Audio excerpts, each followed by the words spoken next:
My first interview was with Detective Sergeant Pink of the Laramie Police Department. At the start of the interview, he was sitting at his desk, sitting something like this. I was born and raised here. My family is a third generation. My grandparents moved here in the early 1900s. We've had basically three. Well, now my daughter makes it fourth generation. Quite a while. It's a good place to live. Good people. Lots of space. Now, all the towns in southern Wyoming are laid out in space because the railroad came through. It was how far they had to go before they had to refuel and rewater, and Laramie was a major stopping point.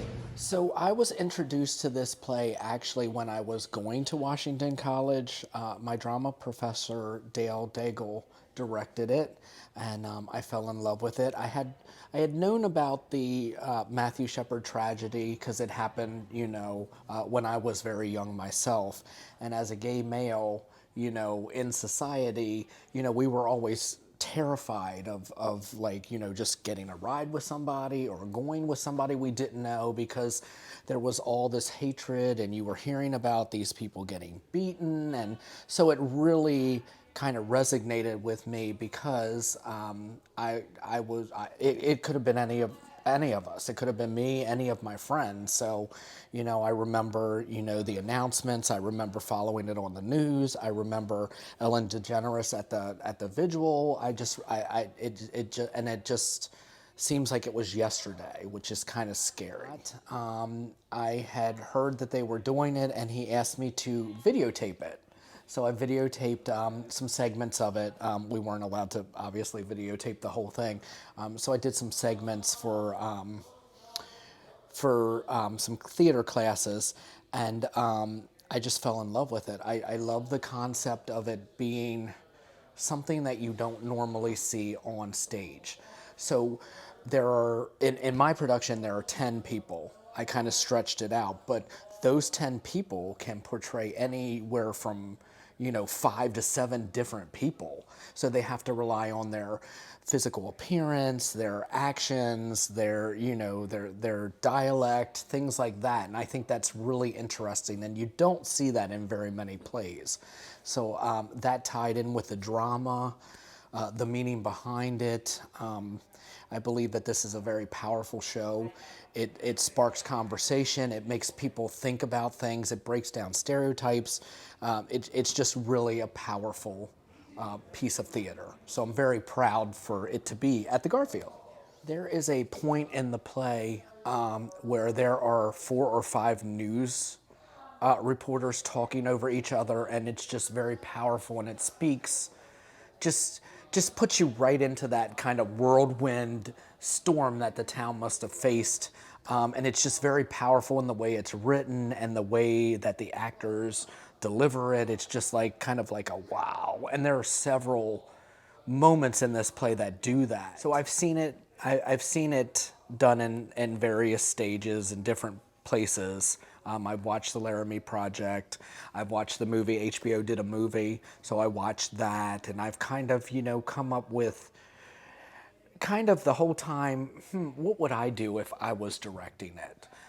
So, I met with Steve and the production team here, and I said, this is how I want the set. I knew that the actors were going to play different characters, so I gave them journals. And I told them that I wanted them to write in the journal as some of their characters. They could draw in the journal. They could write poetry in the journal. They had questions to answer. What's your biggest fear? Who do you love? What makes you angry? So each day I told them they had to write it as a different character. They couldn't do the whole journal. So they did that. When I had auditions, I had them come in. I had them get up on stage and just go cold turkey monologue, throw it at me.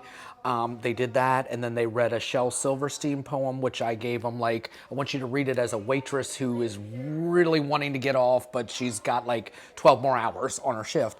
And then they read from the script, and then ironically, everybody who read, I found a character that I thought they really nailed, and it was easy doing the casting after that.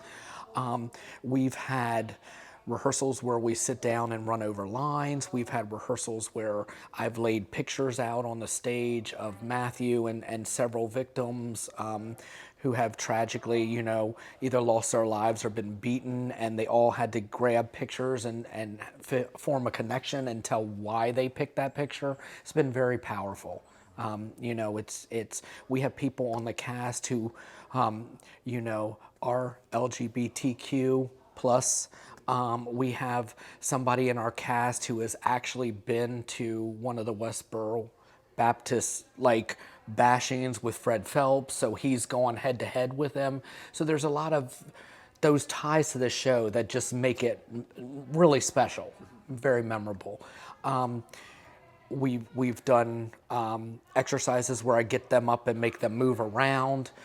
My big thing is I didn't want them to be all stagnant or all sitting down at the same time or standing up. I wanted levels, which the set does. So we're working on that. We're getting it tuned in.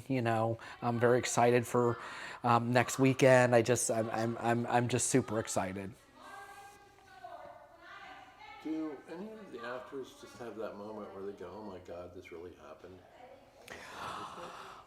So I Happened in had. theater before, I've actually had 3 cast members who came into this knowing it happened, but through the play and through Adrian, Rona acting as Reggie Flutie and a couple other things, I've had them physically break down and cry because it just brings it right there.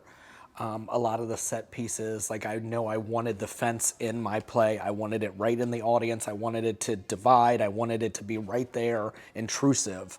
And just some of them touching that, it's just been a beautiful thing.